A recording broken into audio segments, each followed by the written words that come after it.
Aquí estamos dándole la bienvenida, como cada semana, ya parados firmemente en este 2022 y la propuesta musical sigue siendo la bienvenida para usted.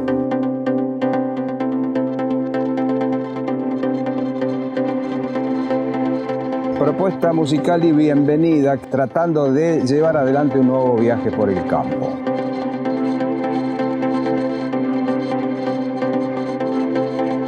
Instalados en la experimental del INTA Marcos Juárez.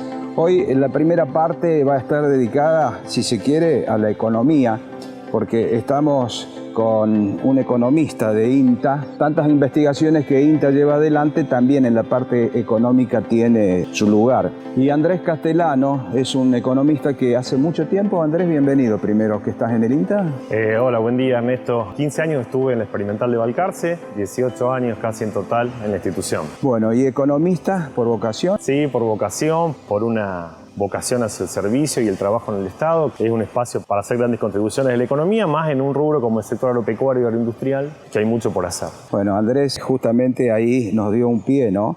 Hay mucho por hacer en el sector agropecuario y en el sector industrial, y desde INTA se trabaja para eso. Y hoy lo convocamos porque dentro de lo que es la economía, Andrés, se habla mucho de agregado de valor o valor agregado, y esto es algo que en economía se lo puede darle un par de significados al tema, ¿no? Exactamente, Ernesto. En economía, si uno se remite a la versión más estricta del término valor agregado, estamos hablando de lo que es el Producto Interno Bruto, lo que nos dan cuenta nuestras cuentas nacionales. ¿Y qué es este Producto Interno Bruto? Es básicamente la diferencia entre el valor bruto de producción menos todos los consumos intermedios del país. Ahora bien, particularmente en el sistema agroalimentario y agroindustrial, este concepto se ha resignificado. Particularmente desde INTA y llevándolo en su versión de valor agregado en origen, lo que se está pensando al valor agregado es como una instancia superadora de la comercialización histórica de commodities que siempre en nuestro país ha sido partícipe local e internacional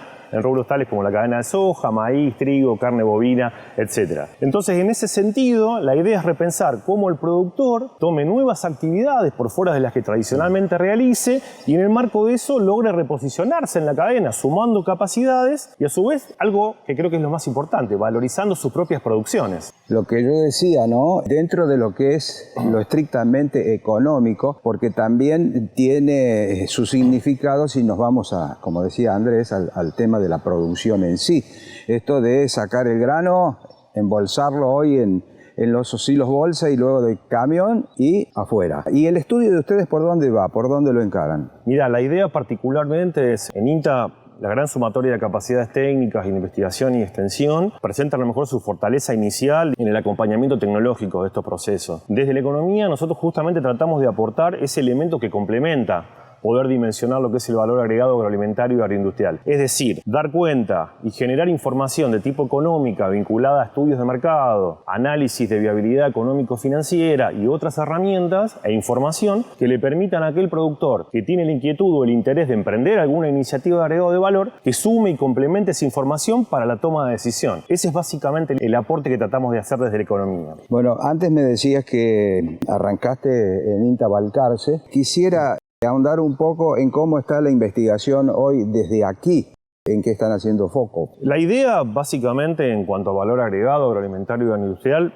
hay como dos grandes espacios. Por un lado, en generar toda esta información económica hacia el sector privado, que mejore la toma de decisiones, y para eso también es muy importante tener un dimensionamiento de lo que sucede en cada cadena, y particularmente en las cadenas más representativas de la zona, como te mencionaba. Y paralelamente también apuntalar este valor agregado desde todas las investigaciones que se desarrollan propiamente dichas desde INTA, y me refiero en el caso de mejoramientos en producción vegetal, en sanidad animal, en la producción de carne, etcétera, etcétera, que ahí en INTA creo que hay un espacio grande por recorrer vinculado a poder valorizar estas tecnologías. ¿Qué significaría poder valorizar? Es entender el valor económico que generan cuando estas tecnologías son trasladadas, transferidas al sector privado, y en el marco de eso interpretar su dimensionamiento. Dimensionamientos en términos del impacto que generan. Porque de esta manera, teniendo más en claro el valor económico que se genera, se pueden conducir en su mejor versión los procesos de transferencias al sector privado. Y eso creo que completa un poco el mundillo del valor agregado en entender que hay un componente privado que es quien emprende y hay un componente público desde la investigación y la extensión que apuntala con todo ese tipo de información que yo te comentaba para que el proceso genere el impacto deseado, que es en algún punto lo que todos pretendemos. Elevar un poco el beneficio, ¿no?, que se obtiene. Y justamente al principio, cuando nos metíamos, cuando planteábamos el tema, hablamos de lo que es la economía desde el punto de vista del valor agregado. El mercado con sus precios, ¿cómo influye en esto? Si hay precios altos o precios bajos, ¿cómo vamos equilibrando la cosa? Es un poco la pregunta que nos persigue siempre, porque la problemática del valor agregado en nuestro país, vinculado al agroalimentario y agroindustrial, se remite a una voluntad histórica de siempre de pasar de la versión materia prima a productos con mayor de componente de valor agregado. Y muchas veces la configuración de precios relativos en lo macroeconómico, particularmente con el tipo de cambio, con la situación crediticia, etcétera, por ahí termina generando un efecto positivo y negativo momentáneamente y casi cíclico, porque muchas veces se dificulta pensar con altos valores de granos emprender alguna iniciativa de agregado de valor, porque resulta lógico conducirse tradicionalmente por los canales que tradicionalmente se ha conducido la comercialización. Ahora bien, yo creo que justamente ese es el desafío, digamos. El camino va hacia que logremos procesar nuestra materia prima en la mayor proporción posible en términos de pensar de que ese valor agregado, que no es otra cosa más que el trabajo que está detrás de eso, sea trabajo explícito, abstracto, digamos, o el componente del grano en sí mismo, que es lo que nos puede conducir a una perspectiva de mayor crecimiento y desarrollo. En el INTA Marco Juárez hay varias producciones que tienen años ya de experiencia de trabajo y me imagino que a ustedes les sirve eso también. Sí, tal cual. La idea es dar continuidad a todos los trabajos que veníamos realizando y en el marco de eso se hace interesante hacer una distinción respecto a cómo se piensa el valor agregado en función de que la única actividad que parece que lo precede es la agroindustrialización. Y también hay otro conjunto de actividades que pueden pensarse en el marco del valor agregado. Ejemplo de ello, una actividad puede ser la adecuación, cuando se piensa un mejoramiento genético de alguna semilla pensado en función de su aptitud industrial para el procesamiento.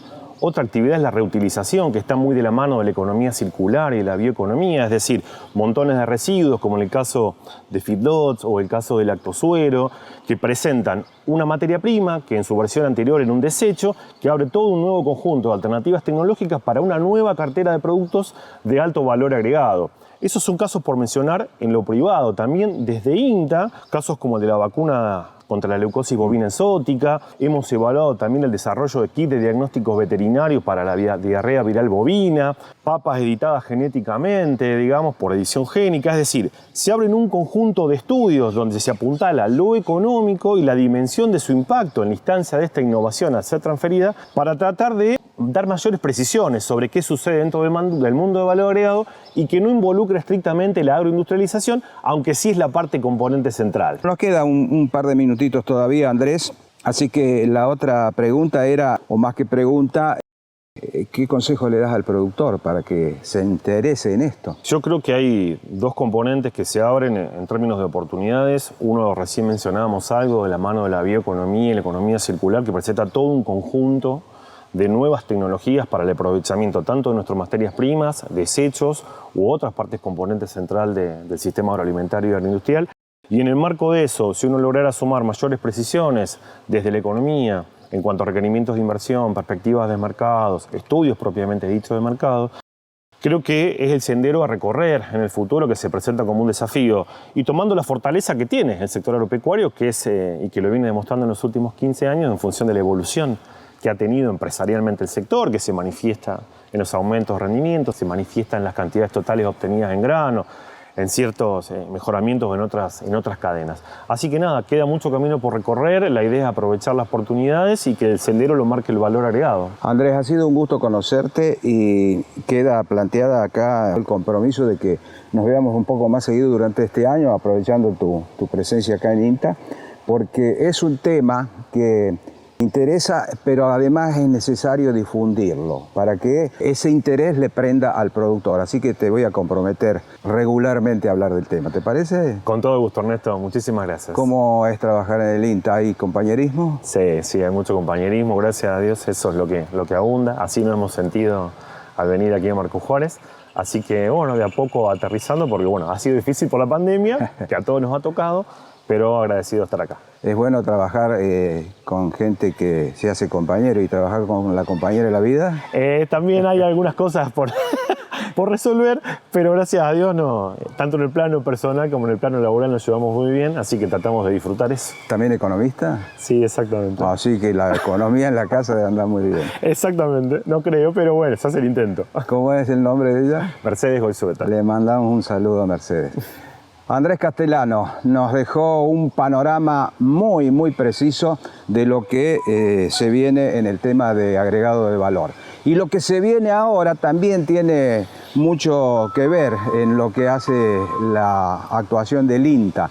Y dejamos al economista Andrés Castellano y vamos a entablar ahora diálogo con quien muchas veces hemos charlado y la recibimos siempre con mucho cariño, Melissa de Fagot. ¿Cómo le va, ingeniera? ¿Cómo estás, Ernesto? Bien, todo muy bien. Bien, aquí estamos hablando en la experimental del INTA Marco Juárez. Venimos de hablar de valor agregado con Andrés Castellano y no menos importante es lo que están haciendo ustedes en el módulo de producción perurbana. Estamos pisando ya el segundo mes de este año. ¿Qué les dejó el pasado a ustedes el año pasado? Mucho, ¿no? Porque hubo mucha actividad. Siempre que hablamos del módulo hablamos de la diversidad y del aumento que tiene en su capacidad productiva. Y la aparición o la llegada de los animales después de la pandemia nos ha dejado mucho de enseñanza y mucho a nivel productivo para darle respuesta al productor, Ernesto. Así que ha sido un año muy bueno para nosotros. Qué satisfacción para Melissa de Fagot. ¿Cuánto hace que le dijeron, usted coordine esto, arréglese allí? Hace aproximadamente 5 años. Nada. En 5 años, ver la evolución que ha tenido ese módulo es extraordinario. Y lo que representa para el productor, porque me imagino que muchos habrán descubierto que es posible, ¿no? En lo periurbano, ahí cerquita de las viviendas, estar haciendo alguna producción. Sí, estamos sorprendidos. Nosotros desde la plataforma que coordina Juan Pablo de IOL tenemos la posibilidad de llevar adelante un proyecto local. Y este proyecto local nos acercó mucho a las 7 agencias de extensión que presenta la Estación Experimental Marco Juárez. Y en eso llegamos al municipio y nos acercamos al productor. Y el productor está adoptando muchas de estas tecnologías de proceso en diferente escala, ¿sí?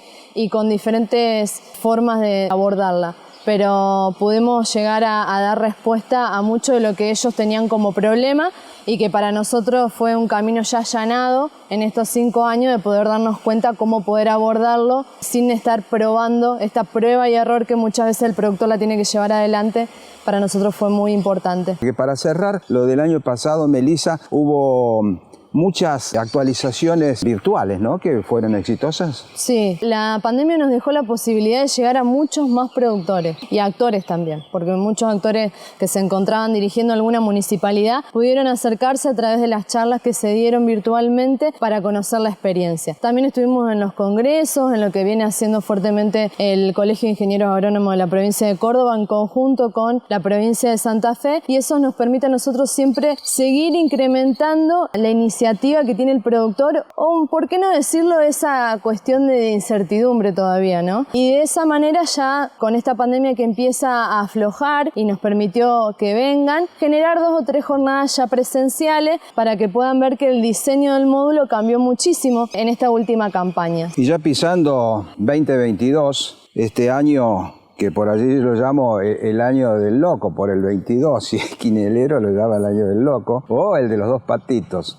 Y se viene, ¿no? Y se viene con más evolución, me imagino. Ampliamos el módulo, Ernesto. Te lo había dicho en una posibilidad y esta vez el Ministerio de la Provincia está puntualizando fuerte en la sustentabilidad, en las leyes agroforestal, y el módulo va a ser el lugar, por lo menos desde la estación experimental, donde el productor va a poder ver un sistema completo. Un sistema donde el lote va a contar con árboles para generar un sistema agroforestal con la presencia de animales, la implantación, y en eso va a ser un gran desafío para nosotros porque vamos a tener 8 hectáreas más de una pastura nueva consociada, y de este juego con los animales que son nuestra herramienta para poder, siempre lo que decimos nosotros, la debilidad del manejo con las malezas, y poder generar respuesta tanto para el productor que quiere hacer algo agrícola, el que quiere hacer algo agrícola ganadero y el que quiere empezar a cumplir con esta ley agroforestal. Entonces el desafío para nosotros nosotros en lo que se viene va a ser la venta de estos animales en este mes de febrero-marzo. Estamos vendiendo los animales que ingresaron el año pasado, la verdad con una rotación muy simple en cuanto al manejo productivo y para nosotros una experiencia muy importante a nivel social, Ernesto, porque eso fue para nosotros lo más importante creo que nos dejó el 2021. Y estaba hablando de la venta de animales y justamente yo estaba pensando en preguntar por la ganadería porque fue una de las actividades que llegó, se fue, la sacamos, la corrimos y la trajimos nuevamente y ya están pensando en vender en estos días. Exactamente, la ganadería, cuando yo arranqué a fines del 2016, fue un planteo en lo personal donde todos creían que estaba muy equivocada por estar en un periurbano y el problema del abigeato, el olor y demás. Nos dimos cuenta que en la transición agroecológica no hay otra herramienta o no nos imaginamos un sistema completo sin la ganadería. La primer tanda entró, nos agarró la pandemia fuertemente en el 2020 y tuvimos que retirarla por falta de personal y porque todos estuvimos adentro. En el 2021 ya estaban fortalecidas muchas cuestiones de instalaciones, de seguridad, de manejo, de personal, de capacitación y nosotros mismos del aprendizaje en sí de tener ganadería y también socialmente que conozcan el para qué estaba el animal cerca de ellos. Y la verdad es que tuvimos muy buenos resultados con 34 terneros muy chiquitas que había entrado y una rotación en un pastoreo, un manejo muy simple para el productor que esté interesado en hacerlo. Siempre decimos que en el módulo no se hacen ensayos, que la parte de investigación se encuentra en el sector de investigación y consideraban los especialistas que era la raza más indicada para poder en poco tiempo generar la cantidad de kilos que necesitábamos para poder llegar a la venta. Como estamos en una zona periurbana, las 8 hectáreas son las que se destinan a la ganadería puntualmente, pero hay ciertas zonas buffer, de cortinas forestales que el animal consume, más solamente un agregado de 0,6 del peso vivo de grano de maíz, nos permite a nosotros llegar al peso final de venta en pocos meses. Creemos que es la raza adecuada hoy para trabajar. No sabemos si es la definitiva. ¿Qué categorías tiene? ¿En puros controlados? Son terneros puros.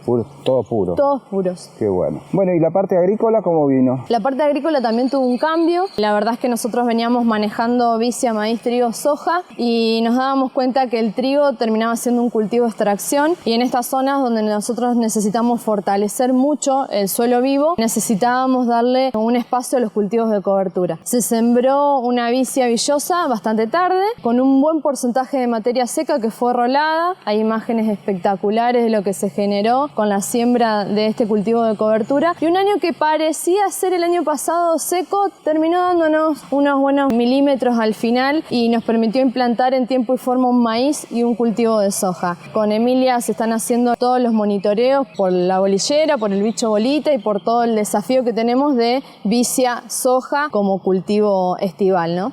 Recién decías que fue beneficioso el milimetraje de agua. Sí, justamente me acuerdo que hablábamos en el momento de la siembra de soja de segunda y que hubo chaparrones muy buenos allá por fines de noviembre y principios de diciembre. Bueno, el módulo entonces a todo vapor. Este año el tema del simposio que ustedes coordinan, creo, va a tener un aditamento especial. Sí, lo coordina Tomás Baigorria, que es el especialista en cultivos de cobertura y tuvo la amabilidad y humildad de darnos un espacio, una mesa, que vamos a tratar experiencias regionales con colegas que van a estar hablando de las experiencias que son de otros módulos en otras partes del país, porque es importante esto, Ernesto, tener en cuenta que el productor puede tener respuesta no solo en una zona parecida a la de Marcos Juárez, sino también al noroeste de Santa Fe y en la provincia de Buenos Aires y en el resto del país. Esto es lo que nos permite INTA, ¿no? A poder abordar. Siempre al lado del campo hay algún asentamiento urbano. Sí. ¿Le pareció bien el recorrido que hicimos por el módulo de producción periurbana? La ingeniera Melissa de Fagot es quien coordina. Si quieren información, ¿cómo hacen? Se pueden comunicar al fijo de INTA Marcos Juárez, al interno 168 o a mi número de teléfono que me pueden encontrar en cualquier red social como es Twitter, @defagotmelissa, en Instagram, @melidefagot y mi celular que lo pueden hacer llamándome al fijo, que no tengo inconveniente en dárselo. Gracias, Meli, como siempre, muy amable. No, a vos, Ernesto. Nosotros así hemos llegado a la meta, por lo tanto, vamos a buscar nuestra despedida.